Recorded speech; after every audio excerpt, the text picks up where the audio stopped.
नमस्कार मित्रांनो, currency note press Nashik इथं जाहिरात आलेली आहे. मेकॅनिकल डिग्री डिप्लोमा उमेदवारांना संधी आहे. संधी याच्यासाठी आहे की पगार हा खूप जास्त आहे. त्याच्यानंतर बदलीचं टेन्शन नाही. एकाच ठिकाणी तुम्हाला नोकरी जी आहे तर ती करायची आहे आणि एकच परीक्षा होणार आहे. काही मुलाखत वगैरे नाही आणि डायरेक्टली तुमची निवड जी आहे तर ती होऊन जाणार आहे. मग अशी जी परीक्षा आहे करन्सी नोट प्रेस नाशिकची, तर याच्यासाठी मेकॅनिकलची खास करून माहिती देणारा हा व्हिडिओ असणार आहे. म्हणून तुमच्या ओळखीमध्ये जर कोणाचा मेकॅनिकल मध्ये डिग्री डिप्लोमा झाला असेल तर त्यांना हा व्हिडिओ आत्ताच तुम्ही शेअर करा. त्यांच्यासाठी चांगली संधी आपण इथं म्हणू शकतो. बघा, करन्सी नोट प्रेस नाशिक यांच्याकडे आलेली ही जाहिरात आपल्याला पाहायला मिळते. जवळपास 534 पद आहेत, परंतु याच्यासाठी मेकॅनिकलची कोणती पद आहेत, त्याच्या रिक्त जागा किती आहेत, त्या सर्वांविषयी माहिती सांगतो. तत्पूर्वी अशाच पद्धतीचे RTO 2026 ची देखील जी आहे तर ती जाहिरात येणार आहे. 461 पदांसाठी ही जाहिरात येऊ शकते. याची तयारी कशी करावी याच्यासाठी स्वतः 2 वेळा RTO एक्झाम पास केलेले आणि आतापर्यंत 500 पेक्षा जास्त RTO अधिकारी घडवणारे धनंजय कचाले सर स्वतः तुम्हाला मार्गदर्शन करणार आहेत त्यांच्या यशाचा राजमार्ग बॅच मध्ये. ज्या बॅचची फीज फक्त 2 रुपये आहे. याच्यामध्ये तुम्हाला संपूर्ण मेंटरशिप, संपूर्ण सिक्रेट स्टडी प्लॅन सगळं काही मिळणार आहे. आजच इग्नाइट अकॅडमीचं ऍप्लिकेशन डाउनलोड करून तुम्ही या बॅचला एनरोल करू शकतात. सोबतच आपली ऑनलाईन जे आहे लाईव्ह प्लस रेकॉर्डेड दोन्ही बॅचेस अवेलेबल आहेत. प्रिलिमची पण बॅच अवेलेबल आहे, मेनची पण बॅच अवेलेबल आहे. सोबतच ज्यांना ऑफलाईन जॉईन करायचं असेल त्यांच्यासाठी पुणे, छत्रपती संभाजीनगर, नाशिक या 3 सिटीमध्ये आपल्या ऑफलाईन बॅचेस जे आहेत तर त्या अवेलेबल आहेत. बघा, तुम्हाला कुठे कुठे ड्युटी असू शकते. बघा, जनरली नाशिकला जास्त असणार आहे, कारण की नाशिकला करन्सी प्रेस पण आहे आणि बॉन्डचं पण आणि स्टॅम्प पण प्रेस आहे. हैदराबाद मध्ये पण एक आहे, पोस्टलची स्टेशनरी आणि न्यायालयीन शुल्क स्टॅम्पची निर्मिती केली जाते. त्याच्यानंतर देवासला पण एक नोट प्रेस जे आहे तर ते पाहायला मिळतात. तर हे 4 ठिकाणची वॅकन्सी जी आहे तर ते आलेली आहे. आता याच्यामध्ये मेकॅनिकलला बघा, supervisor technical operation mechanical level 1 त्याला 27,600 ते 95,910 एवढं पेमेंट जे आहे तर ते त्याला इथं पडणार आहे. ओके, आणि याची एकच टेस्ट आहे मित्रांनो. तुम्ही जर पाहिलं फक्त कम्प्युटर बेस्ड ऑनलाईन टेस्ट इथं होणार आहे. 2 पद असणार आहेत. त्याच्यापैकी लक्षात घ्या की हे पद जे केवळ मेकॅनिकलचं हे नाशिकसाठीच आहे. फक्त नाशिकमध्ये बदलीचं वगैरे काही टेन्शन नाही, नाशिकमध्येच राहणार तुम्ही. सुपरवायझर टेक्निकल ऑफिसर मेकॅनिकल 7 जागा आहेत. त्याच्यापैकी करन्सी नोट प्रेसच्या 2 जागा आहेत आणि स्टॅम्प वाल्यांच्या 5 जागा इथं पाहायला मिळतात. नियुक्तीचं स्थळ फक्त नाशिक आहे. First class diploma in mechanical engineering किंवा BBTech असेल तरी चालणार आहे. आता BBTechला लक्षात घ्या, BBTechला इथं त्यांनी फर्स्ट क्लास नाही म्हटलेलं, फक्त डिप्लोमालाच इथं फर्स्ट क्लास जे आहे तर ते म्हटलेले. तरी पण आपल्याला फॉर्म भरताना जे आहे कळेलच. ज्यांचा फर्स्ट क्लास मध्ये डिप्लोमा पास झाले असतील त्यांच्यासाठी इथं ही चांगली संधी जी आहे आपण म्हणू शकतो. Supervisor mechanical and air conditioning 6 जागा आहेत.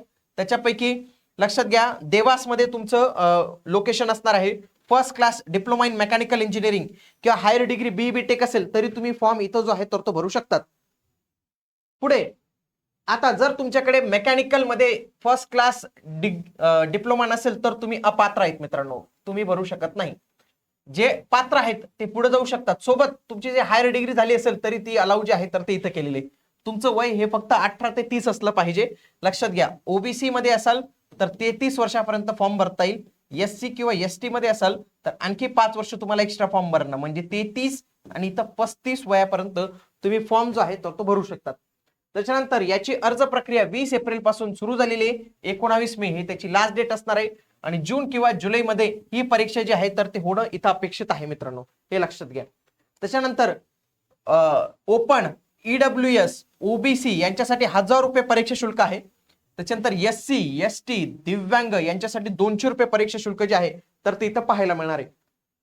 ही सर्व कागदपत्र फॉर्म भरताना लागतीलच, त्याच्यावर मी सेपरेट व्हिडिओ घेऊन येतो. एक्झाम पॅटर्न त्यांनी कशा पद्धतीने दिलेलं आहे, त्यांनी काय सांगितलं की तुमचं मेकॅनिकलचं जे नॉलेज आहे, जे स्ट्रीमचं नॉलेज आहे त्याच्यावर आम्ही 105 प्रश्न विचारू 105 गुणांसाठी. क्वांटिटेटिव्ह ऍप्टिट्यूड 25 प्रश्न 25 गुणांसाठी आणि लॉजिकल रिझनिंग 20 प्रश्न 20 गुणांसाठी. बघा, खूप साऱ्या विद्यार्थ्यांचं GK कमजोर असतं, इंग्लिश एवढं येत नाही, बाकी मराठी जमत नाही त्यांना.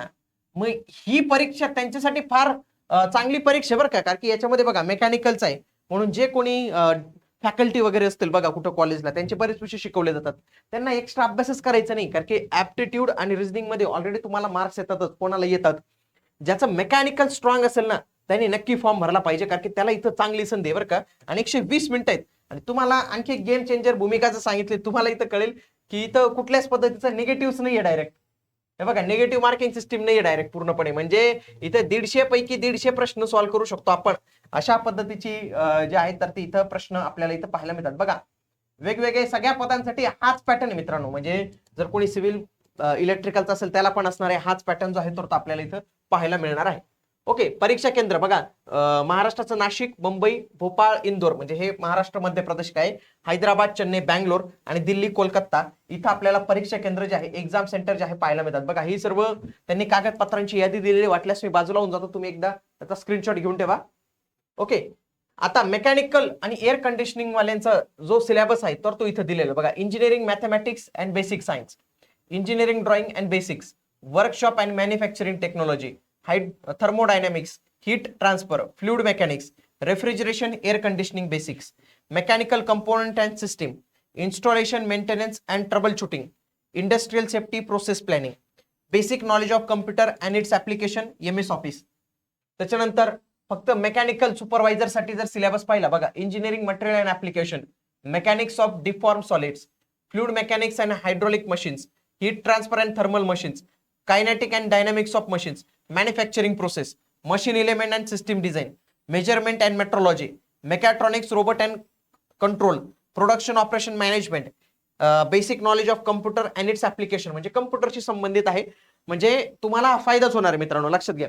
जे काही लॉजिकल रिझनिंग मेकॅनिकलचा अभ्यास करणार तो तुम्हाला RTO MVI ला पण जे आहे तर तो उपयुक्त होणारच आहे. आणि जर तुम्ही RTO MVI चा अभ्यास केला तर ऑटोमॅटिकली तुमचा करन्सी प्रेसचा अभ्यास जो आहे तर तो होऊन जाणार आहे. याच्यासाठी आपली आरंभ 2.0 ची बॅच मित्रांनो, लाईव्ह प्लस रेकॉर्डेड स्वरूपाची, महाराष्ट्रातून सर्वोत्कृष्ट फॅकल्टी. तुम्ही जर याचे जे नॉन टेक्निकल साठी पाहिलं, सगळं एक एक विषय पाहिला आणि त्याला जर असणारे फॅकल्टी पाहिले तर तुम्हाला दिसेल यांचा खूप अनुभव आहे, खूप अधिकारी घडवले. सोबत मेन्सला जर तुम्ही पाहिले, योगेश माने सर आहेत, धनंजय कचाले सर आहेत, प्रतीक रोडे सर आहेत, तुषार मुसळे सर आहेत, हे स्वतः अधिकारी म्हणून निवड झालेली. आणि आतापर्यंत धनंजय कचाले सर यांनी 500 पेक्षा जास्त RTO MVI अधिकारी स्वतः घडवलेले आहेत, कारण की ते स्वतः 2 वेळा परीक्षा जी आहे तर त्यांनी ही क्रॅक केलेली आहे. तर या बॅचला जॉईन करण्यासाठी इग्नाइट अकॅडमीचं ऍप्लिकेशन तुम्हाला डाउनलोड करायचंय. ज्यांना ऑफलाईन बॅच पाहिजे असेल, पुणे, छत्रपती संभाजीनगर, नाशिक येथे आपल्या बॅचेस अवेलेबल आहेत, तिथे तुम्ही नक्की जॉईन करू शकतात. भेटूया पुढील व्हिडिओमध्ये. तोपर्यंत जय हिंद, जय महाराष्ट्र, धन्यवाद.